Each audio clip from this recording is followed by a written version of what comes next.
This episode is dedicated to my friend Aries Real. Comic relief characters, easing the tension in any story since their conception. However, do not mistake these characters for fools, because sometimes a tactician lies underneath their silly mask, like Sokka of the Water Tribe, and former Commander Bumi, non-Bender versus Bender, uncle versus nephew. If these two comical geniuses fought each other, who would win? The audience? Probably. As we all know, Sokka's signature weapon is his boomerang. This boomerang was key in defeating Combustion Man. Sokka's boomerang is used for safely dispatching foes at a distance and then returning to his possession. In the Siege of the North Pole, Sokka mentioned that he needed to sharpen his boomerang, indicating that it has an edge of sorts. A few times, Sokka has lost his boomerang, but eventually he would find it. Must be a magic boomerang of returning. Nah. After harmonic convergence, a handful of non-benders received the ability to airbend. Bumi was one of those lucky people. While Bumi is not notable for his bending skills, he can still create blasts of wind to hurt foes or potentially move them if enough force is used. A moderate edge in long range goes to Bumi, because I can see his airbending providing a bit more versatility and a better rate of fire than a boomerang. Other than boomerangs and jokes, Sokka is known for his various melee weapons, like a whalebone club and his meteorite sword. The sword is so strong it has been shown to cut through steel and solid rock. However, the sword is not going to be used often here or out of the sheath because Sokka would not want to kill Bumi. Still, a good blunt weapon will do significant damage to foes even in armor. While both combatants have been formally trained in a hand-to-hand style, both prefer unorthodox methods of combat. The only weapons Bumi brings to close combat are his hands and teeth. I give a solid edge to Sokka in melee for his weapons being able to more than compensate for any reach advantages Bumi might have in melee. On the occasion, Sokka has been known to wear armor. Sokka's armor has metal plates in strategic areas to provide protection while maintaining mobility. While this style of armor includes a helm, he doesn't wear it. Not that he needs it. His hard head did injure Ty Lee's hand. That counts as defense, right?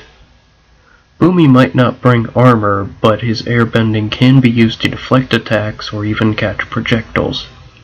Bumi brings with him the wingsuit, allowing airbenders to fly without a glider staff, making defense a question of evasion versus soaking. However, a rip in the suit could potentially render it useless. In defenses, a slight edge goes to Sokka, since his armor could take blows from airbending and hand-to-hand strikes. While Sokka is not in his prime, he has been shown to outmaneuver Master Swordsman Pion Dao. Bumi, on the other hand, is well past his prime. Dat beer gut. To be fair, Bumi has used his airbending to overcome obstacles in the past. Unfortunately, that is not enough to get an edge. I have to give a solid edge to Sokka in physique. As mentioned earlier, both combatants are tacticians. Sokka has received training from both the Kyoshi warriors and Master Swordsman Pion Dao.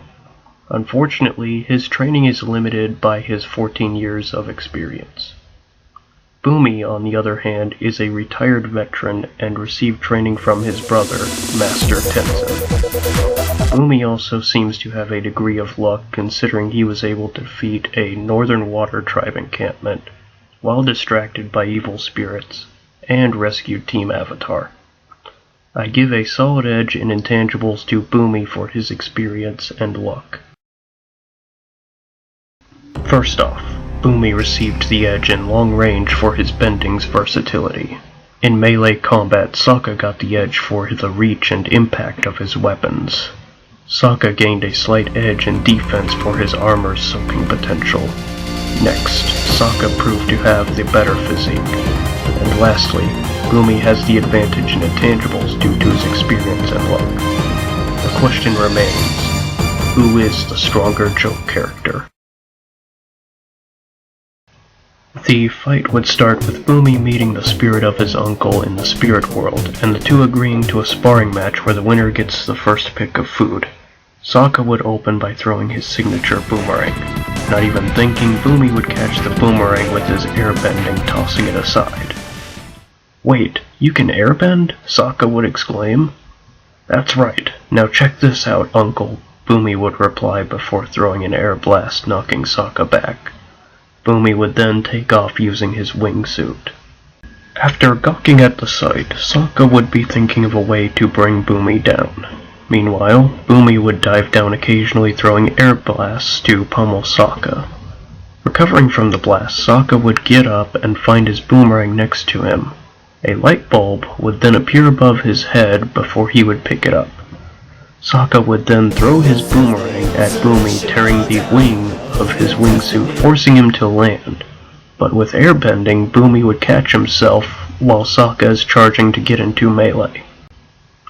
Bumi would throw an air blast at Sokka, causing him to fall back and let go of his sword. Bumi would then begin to close in on Sokka, hoping to pin him down, while Sokka would spring up with his club, hitting Bumi in the chest. Bumi would become winded, allowing Sokka to jump on his back and give him a noogie. "Say, Uncle!" Sokka would shout. Bumi then declares Uncle. I'd like to thank Ares for the suggestion, as it was both a close match and funny to think about. I see it as a match of how many ones can be rolled in a single combat. In my opinion, Sokka would win 513 matches out of 1,000 against Bumi.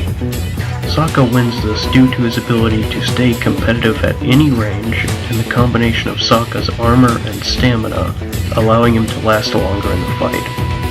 While Bumi's airbending and wingsuit might come as a surprise initially, Sokka has seen airbending from Aang, a far more competent practitioner, and could figure out a way to disable the wingsuit as he's seen similar devices in his travels. On the next episode of Avatar Versus, two mold-shattering benders enter the ring. The Dragon of the West, Iroh, takes on Mad Monk Zahir. For the 5th episode, I will start pitting non-Avatar characters versus an Avatar character, deviating from the usual Avatar character versus another. So keep that in mind when suggesting episodes. Also, don't forget to like, comment, subscribe, and share.